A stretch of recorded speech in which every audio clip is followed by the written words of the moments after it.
سيئات أعمالنا من يهده الله فلا مضل له ومن يضلل فلا هادي له وأشهد أن لا إله إلا الله وحده لا شريك له وأشهد أن محمدا عبده ورسوله يا أيها الذين آمنوا اتقوا الله حق تقاته ولا تموتن إلا وأنتم مسلمون يا أيها الناس اتقوا ربكم الذي خلقكم من نفس واحدة وخلق منها زوجها وبث منهما رجالا كثيرا ونساء واتقوا الله الذي تساءلون به والأرحام إن الله كان عليكم رقيبا يا أيها الذين آمنوا اتقوا الله وقولوا قولا سديدا يصلح لكم أعمالكم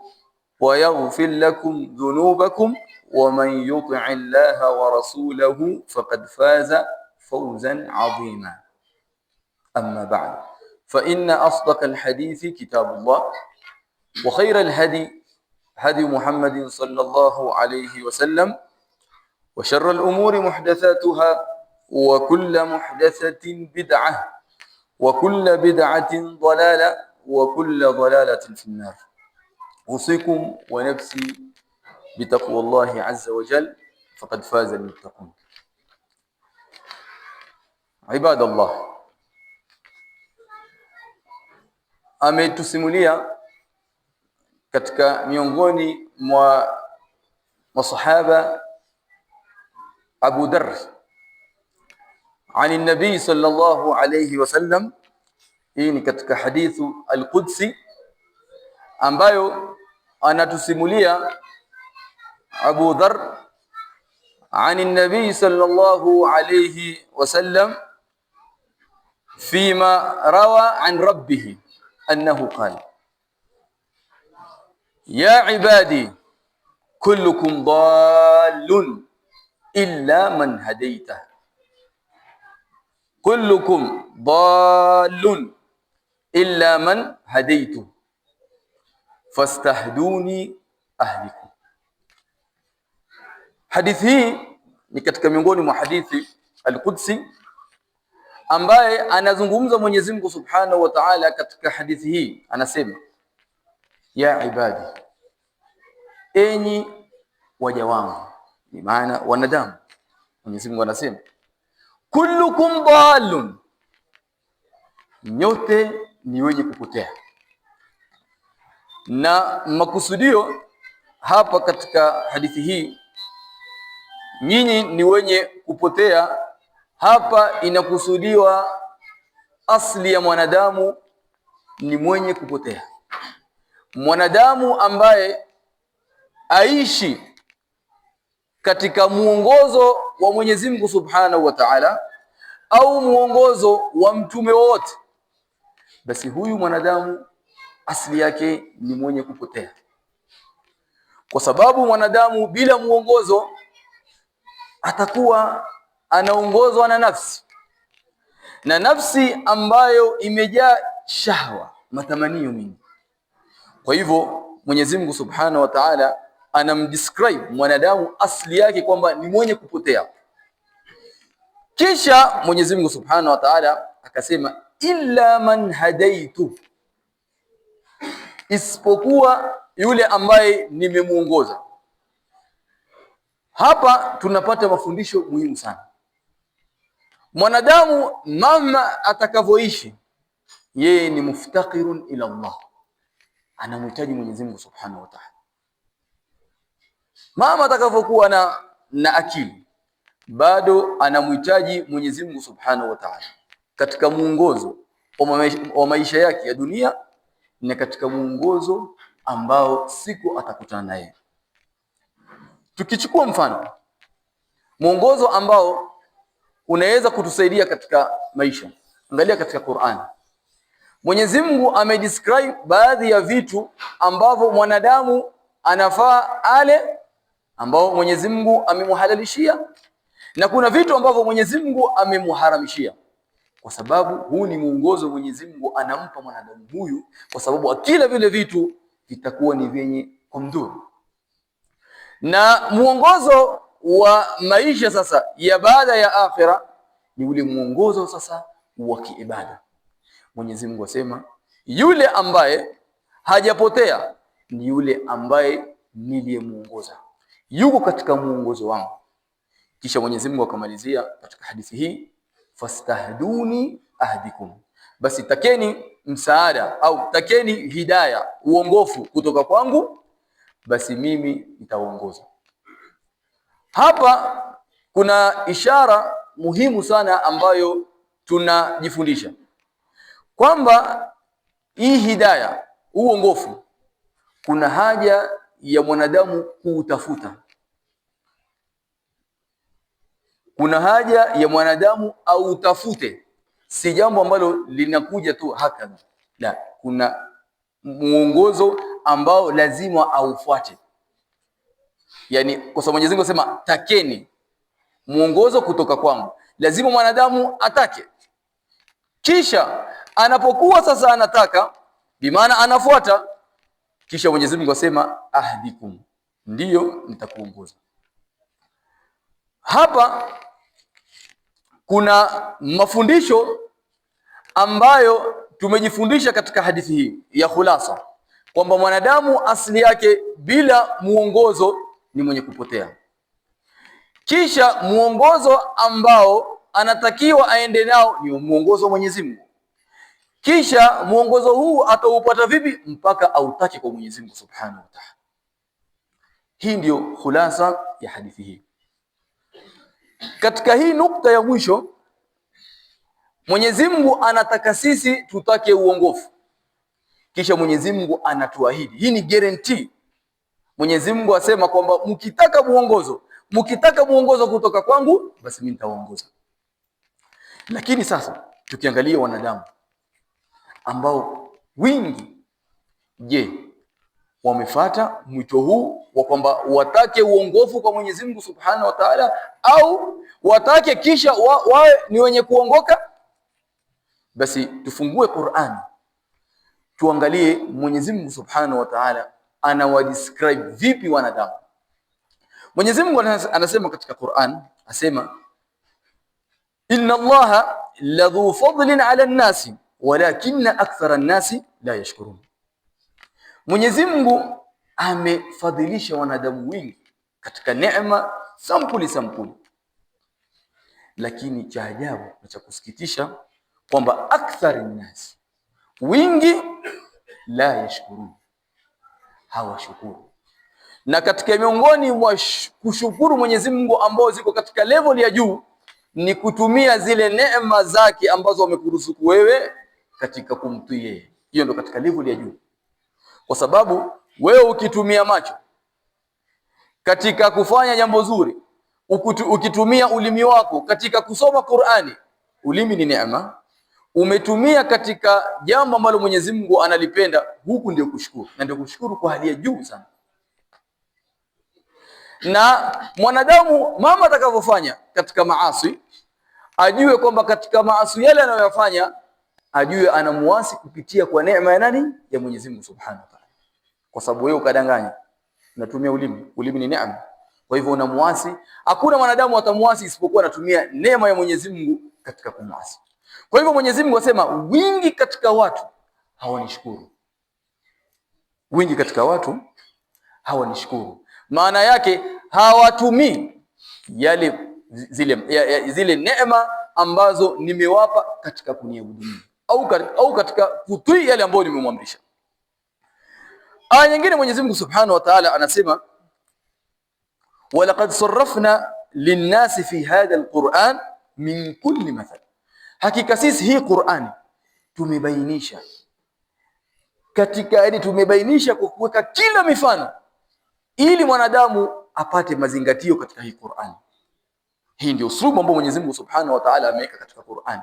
Yani amepiga mifano ya wale watu waliotangulia, mifano Mwenyezi Mungu Subhanahu wa Ta'ala anayapiga katika Qur'ani ili mwanadamu azingatie. Lakini angalia Mwenyezi Mungu asemaje? Fa aba aktharun nas, lakini wengi wakakataa katika watu. Kisha akasema illa kufuru, isipokuwa katika wingi wanakufuru zile neema za Mwenyezi Mungu Subhanahu wa Ta'ala. Kwa mujibu wa aya hizi mbili, wingi katika watu bado hawajampa Mwenyezi Mungu Subhanahu wa Ta'ala cheo chake.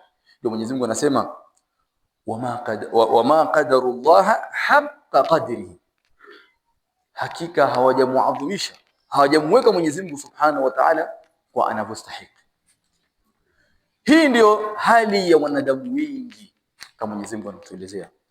Kwa hivyo huku mwanzo Mwenyezi Mungu anataka sisi tutake hidayah kutoka kwake, lakini Mwenyezi Mungu anazungumza kwa kustaajabu, kwa masikitiko, wingi katika wanadamu hawako katika uongofu. Sasa hapa ndiyo nataka nijenge swali. Kwa nini wanadamu wingi hawako katika uongofu? Kwa sababu hapa ndio nukta ya msingi ambao tutajengea maudhui yetu. Na tukiangalia kuna sababu kuu ya msingi ambayo imefanya wanadamu wasiwe ni wingi wenye kumshukuru, imefanya wanadamu wengi wamkufuru Mwenyezi Mungu Subhanahu wa Ta'ala, kwa sababu kuu ni kiumbe anachoitwa ash-shaytan. Huyu shaytan ndiye kiumbe ambaye amekaa katikati baina ule mwito wa Mwenyezi Mungu kwamba takeni uongofu kutoka kwangu, nitawaongoza. Kisha Mwenyezi Mungu Subhanahu wa Ta'ala asema wingi katika wanadamu wamepotea. Sasa huyo ambaye yuko katikati yetu ni shaytan, ndiyo anaifanya kazi ya hii Mwenyezi Mungu Subhanahu wa Ta'ala alisema, lakini wingi katika watu hawako katika uongofu. Mwenyezi Mungu Subhanahu wa Ta'ala anaashiria kazi ya shaytan katika Qur'an. Mwenyezi Mungu asema innal ladhina irtaddu ala adbarihim min ba'di ma tabayyana lahumul huda, wale ambao wameritadi katika Uislamu, wameregea nyuma, wameacha uongofu, Mwenyezi Mungu Subhanahu wa Ta'ala asema ash-shaytanu sawwala lahu wa amla lahu, shaytani ndiye aliyowapambia katika kule kutoka katika uongofu, kisha wa amla lahum, na akawapa matumaini ya uongofu. Hii Mwenyezi Mungu Subhanahu wa Ta'ala anasema katika aya hii. Na katika aya nyingine ambayo inasimulia kile kisa cha Suleiman na Hudhud, baada ya kwenda katika zile safari zake, akamuona yule mfalme wa kike wakisujudia sanamu. Alipokuja kwa Suleiman akampa habari. Mwenyezi Mungu ananukulu maneno ya Hudhud katika aya zake.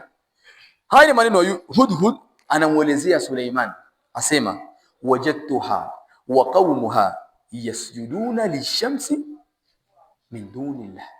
Basi katika zile harakati zangu za kutembea, Hudhud asema, niliona watu katika mji wa Saba, Yaman, wakilisujudia lile sanamu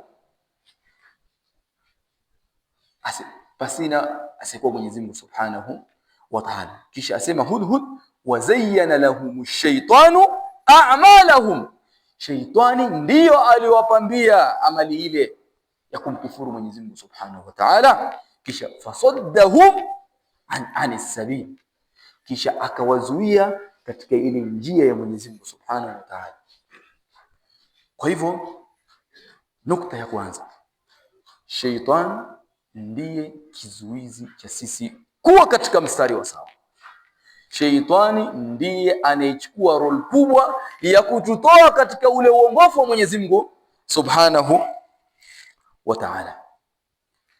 Sasa swali la msingi la pili tutaliuliza, kwa nini shaytani afanye hivi? Kwa nini atutoe katika uongofu? Sababu kuu ya kwanza, shaytani kututoa katika uongofu, hii ni kwa sababu ya kile uadui ambao shaytani aliuanza baina yeye na wanadamu na kizazi cha wanadamu pale alipoamrishwa na Mwenyezi Mungu Subhanahu wa Ta'ala amsujudie.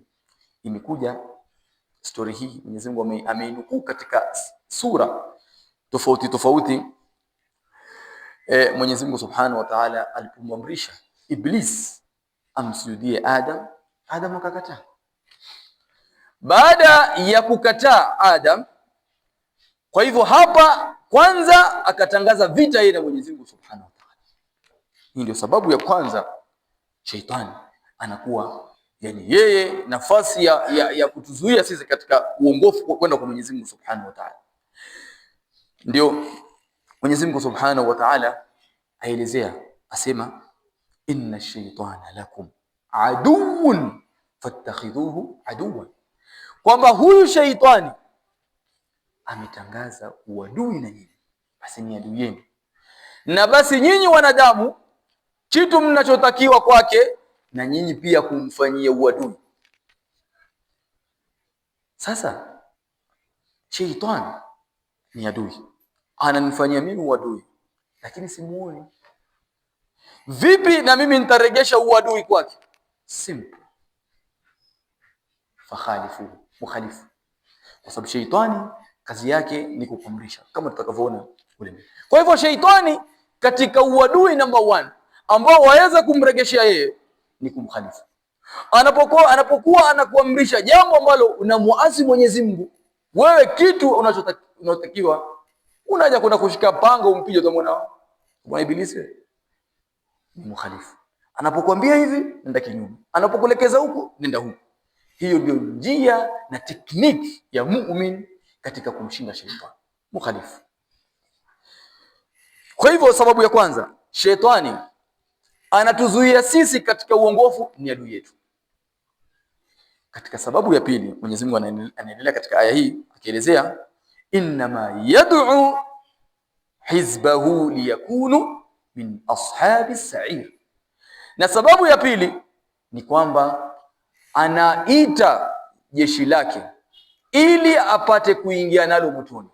Kwa hivyo katika sababu ya pili ya Sheitani kutuzuia sisi na uongofu ni kwamba ataka wafuasi, ataka jeshi ambalo jeshi hili lisimfanye aingie yeye motoni peke yake. Anakusanya jeshi. Kwa hivyo jeshi lake ni lile ambalo litamtii Iblis na wale dhurriyata na wale vizazi vyake ambao wanafanya kazi nao. Na katika sababu nyingine vile vile ya mwisho ambayo Sheitani yeye huyu ni adui yetu, na sababu vile vile anatuzuia katika uongofu, kwa sababu aliweka ahadi pale akimwambia Mwenyezi Mungu Subhanahu wa Ta'ala, baada ya kukataa kumsujudia Adam, akasema wala udhillannahum wala umanniyannahum. Asema hawa wanadamu si umewakarimu, anamwambia Mwenyezi Mungu Subhanahu wa Ta'ala, basi mimi nitafanya kazi ya kuwapoteza na kuwazuia katika njia yako, kisha wala umanniyannahum, kisha nitawapambia. Angalia subhanallah, angalia Sheitani alipokuwa hatari sana. Haya ni mambo mawili mwanadamu lazima awe very chonjo, yani makini sana. Yani Sheitani baada ya kukupoteza alafu anakupambia. Hii shekhe ni technique mbaya sana ambayo anatumia, na ndio mpaka anakuwa na wafuasi na wanakufa katika hali bado wanamtii Iblis. Hii ni nukta pili muhimu sana, kwa sababu baada kwamba amekupoteza kisha anakupambia. Katika miongoni mwa kupambia, anakupa matumaini katika ile hali ya kuwa wewe unamkufuru Mwenyezi Mungu, anakwambia kwa sawa, anakusaulisha, anakufanyia kila aina ili upate wewe kuendelea. Na hii yani maana yake ni shari juu ya shari. Na hii ndio tekniki ya pili ambayo Sheitani anaitumia baada ya kwamba amekupoteza, kisha anakupambia, anakutuliza. Kwa sababu ile kupambia, kwa sababu akikupoteza afa kuache wewe utarejea nyuma, lakini anakupoteza at the same time anakupambia, ndio unabakia pale katika ile hali ya. Sasa baada, huu ni utangulizi. Nikiingia sasa katika lubul mawdhu, baada ya kumuona sheitan na uadui wake na zile ahadi zake na kile kiburi chake, zote hizi tumeziona. Kwa hivyo hapa inaonekana kuna haja ya kumtambua huyo kiumbe, kwa sababu ni mtu ambaye hatumuoni, lakini kwa rahma na fadhila za Mwenyezi Mungu Subhanahu wa Ta'ala ametuelezea kwa upana zaidi kuhusiana. Kwa hivyo hapa sasa tunaingia katika maudhui. Tunapozungumzia sheitan, na tutamzungumzia sheitan katika hali au katika maudhui tatu kuu. Katika maudhui ya kwanza tutazungumzia maratibu sharri liighwa an-nas, zile levels za sheitan ambazo anazitumia kumpoteza mwanadamu. Shetani ana levels, lazima mwanadamu azijue. Pili, tutazungumzia asalibu sheitan fi idlali an-nas, zile technique sasa baada kwamba ana levels, ana milango ambayo anataka kumtia mwanadamu, ambao milango ni 6 anatumia sheitan. Tutakuja kudiscuss kwa uzuri. Kisha ana technique, zile technique sasa ndio zinamsaidia kukutia katika ile milango. Kisha maudhui ya tatu tutazungumzia aslihatul mu'min, silaha ya mu'min katika kudili na ushaitani. Sasa hii ndio katika na hizi maudhui tatu naweza kuchukua karibu khutba 6 ama 7 ama 8, lakini sijui kama nitaweza, lakini nitafanya kwa bidii. Hii ni silsila tuweze kuimaliza, nitafanya kwa ikhtisar. Kwa hivyo kwanza, sheitan anampoteza mwanadamu kwa njia mbili kuu. Katika njia ya kwanza ambao anaitumia sheitani katika kumpoteza mwanadamu, njia ya kwanza anatumia njia ya yeye kama yeye sheitani kama yeye Iblis na wale mashaitani wenzake. Hii ni njia ya kwanza.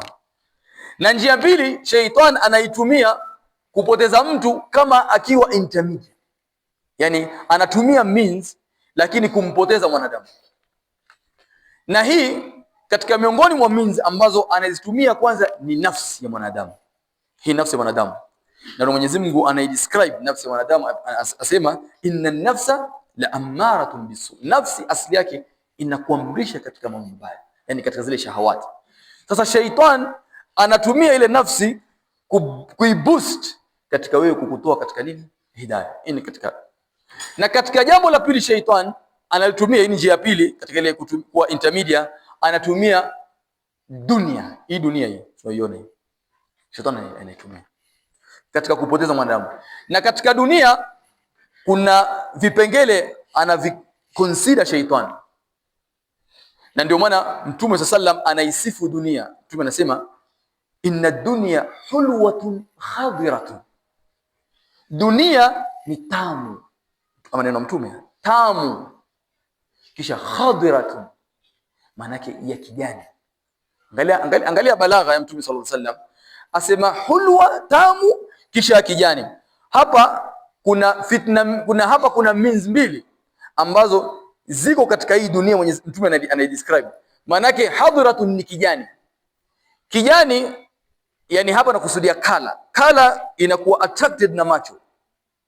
Na hii ndio fitna ya kwanza mwanadamu, ambayo kabla hajamuasi Mwenyezi Mungu, hapa hii ndio ya kwanza, macho. Kwa sababu hata unapomwona mwanamke kwanza ni macho ndio anafanya kazi, anakuwa attract. Kisha macho kisha akasema hulwatun tam. Hii sasa ni attraction ya nafsi. Sasa hapa sheitan, Mtume anadescribe dunia vile iko, yani inakuwa attract kwa macho, kisha inakuwa attract kwa nafsi. Kisha Mtume akasema fataku dunia, ogopeni dunia, mcheni Mwenyezi Mungu, yani msio mtashawishika na dunia. Kisha katika hii dunia sasa kuna vipengele huyu Iblis anavitumia. Katika fitna ya kwanza ambazo anazitumia Iblis ni fitnatun nisa, wanawake. Na hii ndiyo fitna kubwa sana ambayo tunasema ndio adhamul fitan, wanawake. Katika fitna nyingine ambayo Iblis anaitumia ni fitnatul ghina, pesa.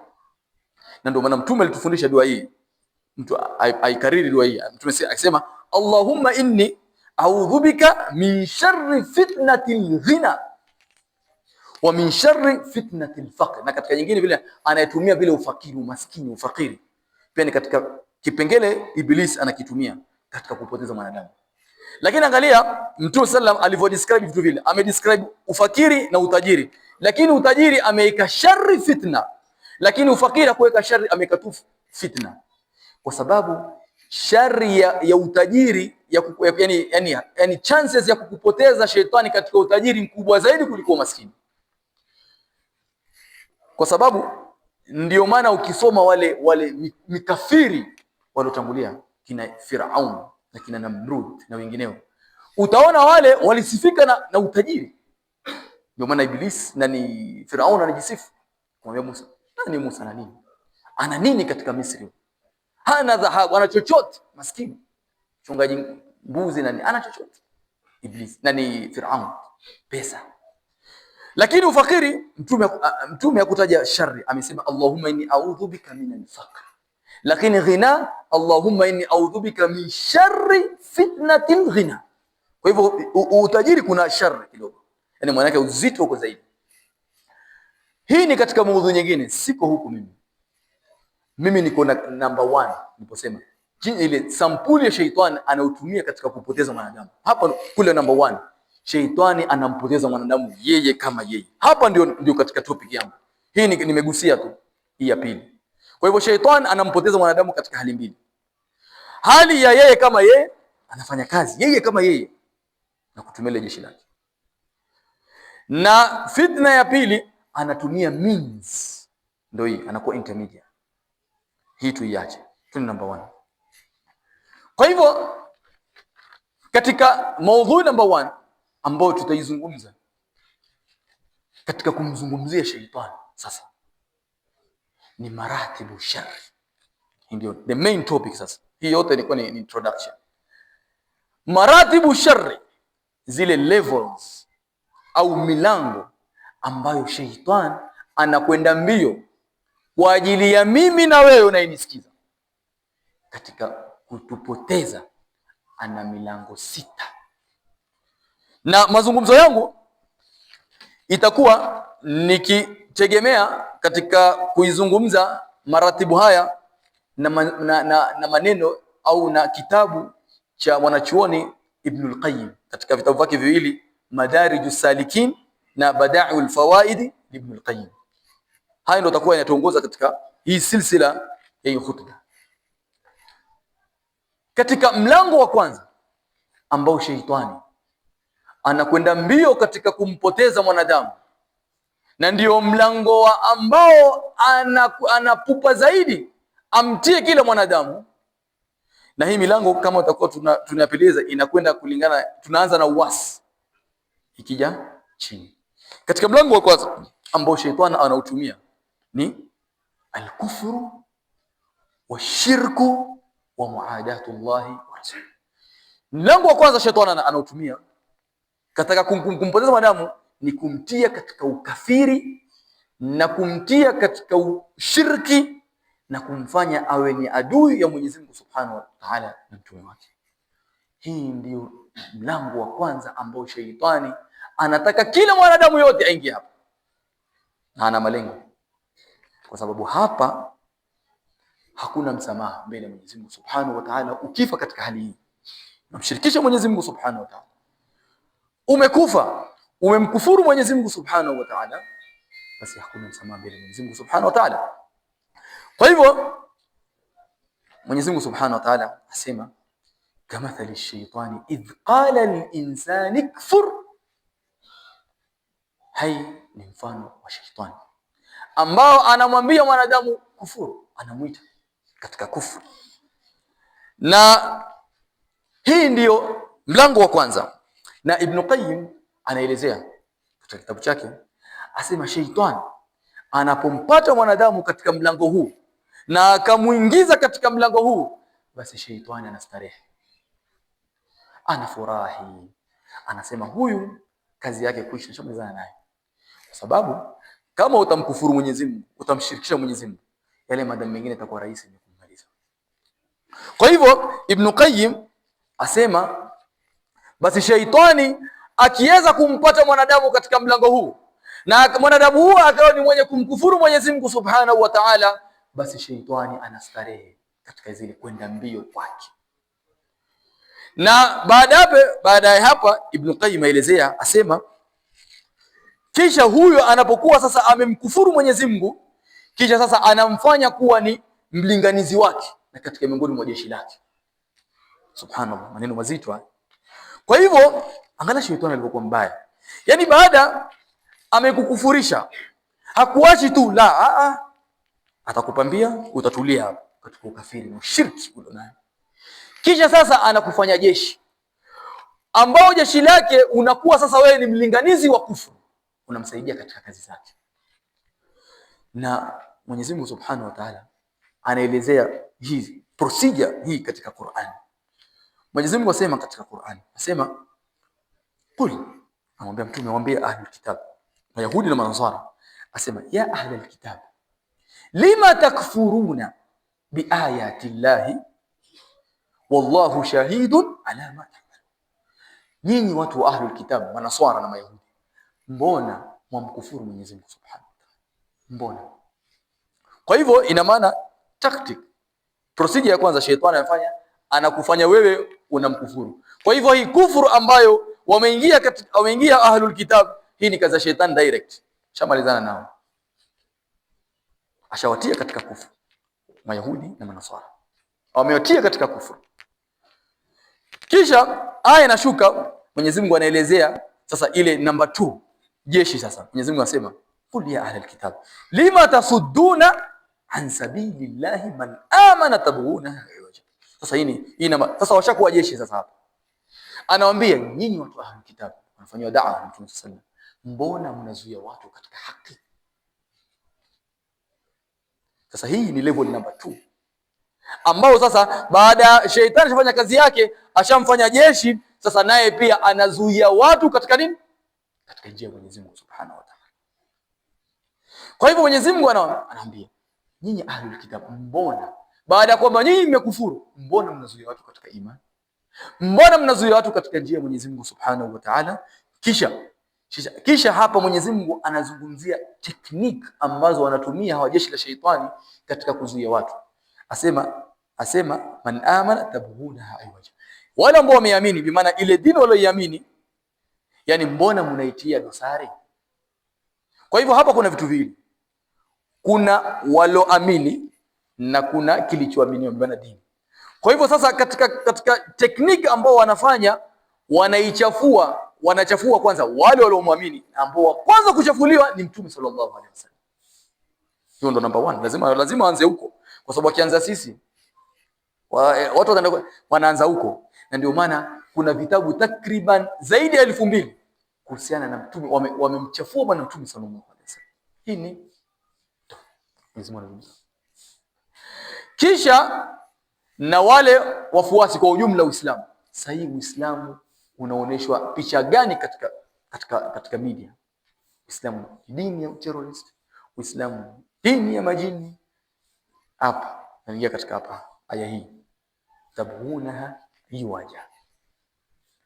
Kisha hawa ni walioamini, kisha na dini yenyewe pia inachafuliwa.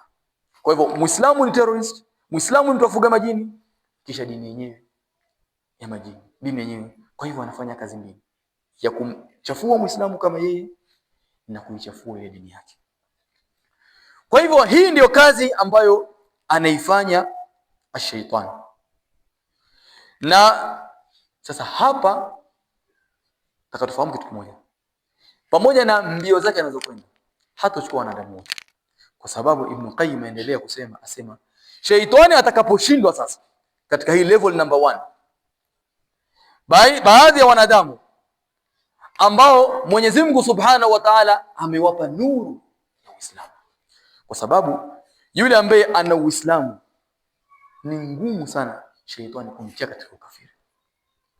Na ndio maana Mwenyezi Mungu Subhanahu wa Ta'ala asema afaman sharaha Allahu sadrahu lilislam fahuwa ala nurin min rabbih. Allahu akbar. Yoyote ambao Mwenyezi Mungu amemkunjulia kile kifua chake Uislamu, basi huyo katika nuru ya Mwenyezi Mungu Subhanahu wa Ta'ala. Allahu Akbar. Kwa hivyo kwanza kila mmoja ala aqali ashukuru, kwa sababu nyote mnaosikini Waislamu. Wewe na Uislamu wako uko katika, unatembea na nuru ya Mwenyezi Mungu Subhanahu wa Ta'ala. Na ndio maana shetani ni ngumu sana kukutoa katika imani ya Uislamu ambayo imekita vizuri, kukutoa katika Uislamu, kukuregesha katika kule level number 1. Haizi. Na ndio maana sahihi ukachukua milioni 50 kwamba nakuwekea katika meza hii, acha Uislamu, ngumu sana mtu kuacha Uislamu, isipokuwa kwa wale ambao imani yao ni dhaifu. Lakini kwa mtu ambaye ile nuru ya Mwenyezi Mungu iko ndani ya Uislamu, hata kama ana amali nyingi, lakini nuru ya Uislamu iko, ni ngumu sana kutoka katika Uislamu. Ndio hii Mwenyezi Mungu anasema kwamba sasa shaitan ameshindwa kwetu sisi. Sasa tujizungumzia sisi. Shaitani ameshindwa kwetu sisi. Ameshindwa. Hawezi kutuingiza katika nini? Katika ile level number 1. Sasa akishindwa kutuingiza katika level number 1, sasa ana kwenda katika strategic number 2, kuingiza katika mlango wa pili. Je, huo mlango wa pili ni gani? Barakallahu li wa lakum fil Qur'anil azim wa nafa'ani wa iyyakum bima fihi min al-ayati wadh-dhikri al-hakim. Aqulu qawli hadha astaghfirullah li wa lakum.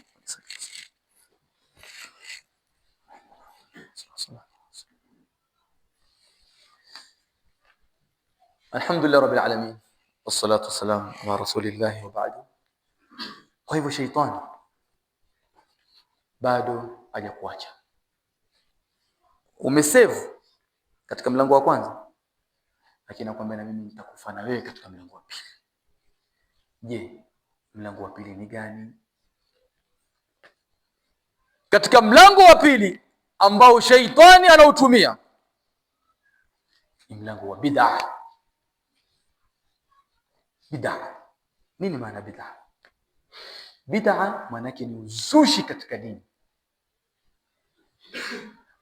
Maana ya bid'a kama tafsiri za ulama wanasema manusiba ila dini walaysa min ad-din, ni kule kuingiza kitu katika dini na si katika dini. Au kwa maana nyingine at-taqarrubu ila Allah bima lam yashra, ni kule kujikaribisha, kufanya ibada, kunyenyekea. Wewe ukiwa na imani kwamba unamfanya Mwenyezi Mungu lakini si katika dini, hiyo sasa, hiyo ndio maana ya bid'a. Na Ibn al-Qayyim aendelea kusema, asema al-bid'atu ahabbu ila ash-shaytani min al-fusuq wal ma'asi. Asema bid'a kwa shaitani basi anaipenda zaidi hata kuliko zina, hata kuliko kumwasi Mwenyezi Mungu Subhanahu wa Ta'ala na mengine madhambi makubwa. Asema Iblis, wewe kuwa katika bid'a sawa sawa itakuwa ni kwa sura ya dini, basi kwake ni furaha zaidi hata kuliko kukuona wewe unafanya zina, kukuona wewe unasema urongo, au kukuona wewe unafanya dhambi yote kubwa. Yeye kule hana haja na huku kwa bid'a. Shetani basi akwambia hapa mimi nakutaka wewe. Sasa swali, kwa nini shetani iwe bid'a kwake ni ahabu min al-fusuq? Kwa sababu kwanza aelezea Ibn Qayyim, asema al-bid'atu, kwanza asema lianna al-bid'ata fi nafsi ad-din, kwamba bid'a inavaa mavazi ya dini. Yani bid'a sura yake ya kwanza katika confusion ambayo inakuwa nayo ni kwamba inavaa kama, yani inakuwa kama dini, kwa sababu wao kiambiwa wafanya bid'a si dini. Kwa hivyo sababu ya kwanza shetani anaipenda inakuja kwa sura ya dini. Kwa hivyo hii ni nzuri sana ikija kwa sura ya dini kuliko kuze kule kuzini, kwa sababu mtu akizini anajua kwamba mimi nafanya dhambi, hii ni dhambi nafanya. Lakini bid'a katika sababu ya kwanza Iblis anaipenda ni kwamba, ndio maana Ibn Qayyim ameiweka level namba 2. Milango mingapi? Ni 6. Milango mingapi? Ni 6. Tumeanza kwanza kufru, ya pili bid'a. Asema Hii ni katika sababu ya pili. Ibn Qayyim aelezea kwa nini Iblis anaipenda bid'a.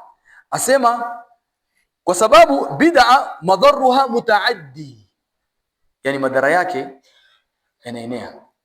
Kwa sababu bid'a ukifanya ufanye wewe peke yako, utaanza kulingana na watu, utaanza kutafuta jeshi. Na unaona bid'a ikifanywa inafanywa na jopo la watu wengi, haifanyi mtu mmoja. Wanaokwenda kusujudia makaburi, wanaokwenda kufanya mabid'a, huoni mtu mmoja, jopo. Kwa sababu madhara yake ni mutaaddi. Kwa hivyo ile zina utazini peke yako, lakini bid'a utatafuta wafuasi. Shetani kwa Ibn Qayyim anasema ahabbu ila Iblis. Hii bid'a ndio Iblis anaitaka hii. Nenda kazini, nenda kazini. Nitakushika hapa kwa bid'a. Kwa sababu kizini dhambi itakuwa ni lako peke yako. Lakini ukifanya bid'a utatafuta jeshi. Na vile katika sababu ya tatu anaelezea bid'a, kwa nini Iblis anaipenda? Kwa sababu bid'a inakuwa ngumu sana mwanadamu kutubia.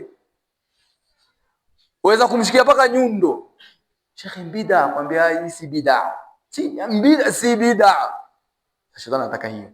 Ufe nayo kwa sababu dhambi uende ukafanya nini? Kutubia. Wangapi tulikuwa tunafanya maasi, lakini tumerejea kwa Mwenyezi Mungu Subhanahu wa Ta'ala. Lakini bid'a hutubii kwa sababu inakuja katika mavazi ya nini? Ya nini? Ahabbu ila Iblis. Hii Iblis ndo anaitaka. Hii Iblis ndo anaitaka. Kwa hivyo Iblis baada ya kwamba wewe amekushika, amekupata katika bid'a, sasa Iblis anakufanya naibu wake. Kule katika kufuru ulikuwa ni jeshi, sasa unakuwa naibu wake. Naibu wake maana yake sasa wewe pia unaanza kutangaza bid'a. Unatangaza bid'a. Na kisha unapata wafuasi. Sasa hapa kuna nukta nyingine muhimu sana. Hii bid'a, angalia shetani alivyokuwa very intelligent. Kwa kuna haja ya kumsoma huyu kiumbe huyu laini. Iblis alikukosa katika mlango wa kwanza, amekupata katika mlango wa bid'a. Sasa angalia huu mlango wa bid'a anavyokufanya. Sasa kuna tekniki anafanya mlango huo, akikupata katika mlango wa bid'a anakuregesha katika mlango wa kufuru na shirki. Na hili nadhani mwaliona, hamna haja kuelezewa. Ni wangapi katika Waislamu tunaswali nao na washirikina? Wangapi tunaswali nao? Wako katika misikiti wameenea tofauti, na ni washirikina wale ya juu. Good. Amekukosa kule juu, wewe ni Muislamu. Na ukiangalia wale ambao wanamshirikisha Mwenyezi Mungu utaona hawako mbali na bid'a. Na ndio maana mimi nawapa tu mfano. Angalia hawa mashekh, sitaji mtu lakini angalia mashekh ambao wanasababishwa na bid'a. Angalia wao katika kuingia katika shirki ni wepesi sana. Wangapi katika mashekh ambao wananasibishwa na watu wa bid'a, wangapi wanajuzisha ramli? Wangapi wanajuzisha, yani utapata shekhe ajitokezea akwambia tena anatumia subhanallah, anatumia sura ya adhkar, akwambia anatumia maneno Mwenyezi Mungu, alafu pale mbandika akwambia kupandisha cheo katika kazi, sijui mapenzi, sijui kutoa nuksi, sijui kufanya, yani kuna zile za waganga. Yani sioni tofauti katika vile vibao vinavyoweka mganga wa kienyeji, sijui kupandisha cheo, na yeye ambaye atumia adhkari, alafu maneno yale kutoa, kazi zao ni moja. Na wao ni sisemi wao wanaonekana ni masheikh, lakini angalia asili yao ni watu wa bid'a. Na mimi natoa challenge yoyote, ukhsimillah, nionekane apatikane ulama au sheikh wa kisunna ambaye anasibishwa na uganga uramli ayoyote, atokee aoneshe huyu ni sheikh wa kisunna alafu anasibishwa na uganga. Isipokuwa utaona kinyume, ama sheikh wa bid'a utaona ima kama afanye anapiga ramli, ama kama apigira anapiga yeye, kama afanyi atajuzisha, ama kama ajuzisha atanyamazia. Mawili hapo. Na ndio kuna mmoja katika mashekhe walitokezea, na akatokea shekhe mmoja kutoka Mombasa na akajipiga kifua mbele kumnusuru yule ambaye anatumia yani wazi. Sasa ni uganga unatumia, na akasema anatumia adhkar na nini. Shekhe la kibida limetokea la nusuru nini? Shirki. Lakini alosimama ni shekhe mmoja ambao nitamtaja ni Kishki, ndio alisimama katika kuitangazia kwamba ipi ndio matibabu ya kisunna. Kwa hivyo hii tayari mwenye akili atafakari ni shekhe gani wa kisunna anasubisha na uganga. Hakuna, tatafuta. Lakini hawa wa bid'a ndio utaona mara toa majini, mara toa majini, mara tumia majini, tutumie ni majini, mara tutumie. Wewe muona shekhe gani wa kisunna ambaye tutumia majini? Nani? Kwa hivyo sasa sheitani anatumia technique ya kukupata kwa bid'a. Akikupata kwa bid'a kisha nakurejesha katika shirki. Na katika shirki, ukiingia katika shirki umemkufuru Mwenyezi Mungu. Ndio Mwenyezi Mungu asema wama kafara Suleiman walakinna ash-shayatin kafaru yuallimuna an-nasa sihr. Mashaitani walikufuru wakifundisha tu chawi, ganga. Kwa hivyo ni kufuru. Kwa hivyo hii ni katika yani inaonyesha ule ufundi wa sheitani ambao anaotumia kukupata kule katika bid'a kisha na kuregesha katika nini? Katika shirki, katika kufuru ya Mwenyezi Mungu Subhanahu wa Ta'ala. Ne basi kwa hapa tutasimama kwa uwezo wa Mwenyezi Mungu Subhanahu wa Ta'ala. Tutaendelea kuanzia hapa kuangalia mlango wa 3 na mlango wa 4 na mlango wa 5 na mlango wa 6 ambao sheitani anatumia katika kumpoteza mwanadamu. Ibadallah, inna Allaha wa malaikatahu yusalluna ala nabi ya ayyuhalladhina amanu sallu alayhi wa sallimu taslima. Allahumma salli ala Muhammad wa ala ali Muhammad kama sallaita ala Ibrahim wa ala ali Ibrahim innaka Hamidum Majid. Allahumma barik ala Muhammad wa ala ali Muhammad kama barakta ala Ibrahim wa ala ali Ibrahim fil alamin innaka Hamidum Majid. اللهم اعز الإسلام والمسلمين وأذل الشرك والمشركين ودمر أعداء الدين. عباد الله، إن الله يأمر بالعدل والإحسان وإيتاء ذي القربى وينهى عن الفحشاء والمنكر والبغي يعظكم لعلكم تذكرون. فاذكروا الله العظيم الجليل يذكركم واشكروه على نعمه يزدكم ولذكر الله أكبر والله يعلم ما تصنعون.